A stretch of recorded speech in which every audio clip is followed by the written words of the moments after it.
Hi అండి, నా పేరు సంధ్య. అందరూ ఎలా ఉన్నారండి? అందరూ బాగుండాలని కోరుకుంటున్నాను. అందరికంటే కొంచెం ఎక్కువ బాగుండాలని కోరుకుంటున్నాను. ఇక్కడైతే నేను పల్లీలు పకోడీని అయితే చేస్తున్నానండి.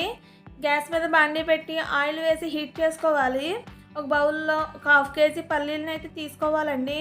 వేరుశెనగ గుళ్ళు తీసుకున్న తర్వాత వాటిలో 2 స్పూన్లు కార్న్ఫ్లోరు, 2 స్పూన్లు బియ్యం పిండి, 1 స్పూన్ శనగపిండి, 1 స్పూన్ గరం మసాలా, ఒక 1/2 స్పూను అల్లం వెల్లిపాయ పేస్టు, 1/4 స్పూన్ కారం, తగినంత సాల్టు, ఒక 2 రెమ్మల కరివేపాకును కూడా వేసుకుని బాగా మసాలాలన్నీ పల్లీలకు పట్టేటట్టుగా కోట్ చేసుకోవాలి. ఇక్కడ నేను కొంచెం ఫుడ్ కలర్ని కూడా వేస్తున్నానండి. ఇది ఆప్షనల్, మీకు నచ్చితే వేసుకోండి, లేకపోతే లేదు. ఇప్పుడు మసాలాలన్నీ పల్లీలకు పట్టేటట్టు ఈ విధంగా కోట్ చేసుకోవాలి.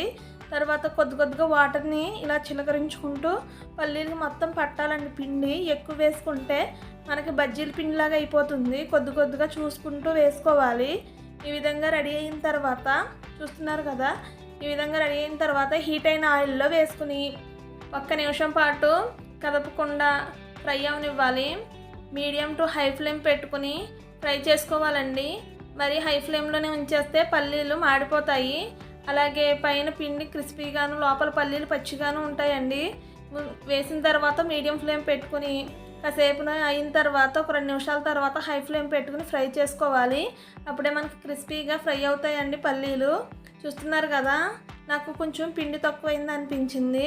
మళ్ళీ 1 స్పూన్ కార్న్ఫ్లోర్ బియ్యం పిండి యాడ్ చేసుకున్నాను. పకోడీ కింద వేసుకుని ఫ్రై చేసుకోవాలండి. చూస్తున్నారు కదా, మీడియం టు హై ఫ్లేమ్ పెట్టుకుని ఫ్రై చేసుకోవాలి. 1 నిమిషం పాటు అయితే వేసిన వెంటనే కదపకుండా ఫ్రై చేసుకోవాలి. చూస్తున్నారు కదా, మనకి స్వీట్ షాప్ స్టైల్లో పల్లీల పకోడీని అయితే మనం రెడీ చేసేసుకున్నామండి. చూస్తున్నారు కదా, వీటిని గోల్డెన్ బ్రౌన్ కలర్ వచ్చే వరకు ఫ్రై చేసుకుని ఒక టిష్యూ వేసిన ప్లేట్లోకి అయితే తీసేసుకోవాలి. ఆయిల్ మొత్తం అబ్జర్వ్ చేసేసుకున్న తర్వాత బాగా చల్లారిన తర్వాత ఒక గాజు కంటైనర్లో కానీ లేదా ఒక బాక్స్లో కానీ వేసుకుని స్టోర్ చేసుకుంటే టేస్టీ పల్లీల పకోడీ రెడీ. మీకు ఈ వీడియో నచ్చితే please comment, like, share, subscribe. Thank you for watching. Bye. ఒక లైక్ ఇచ్చేయండి.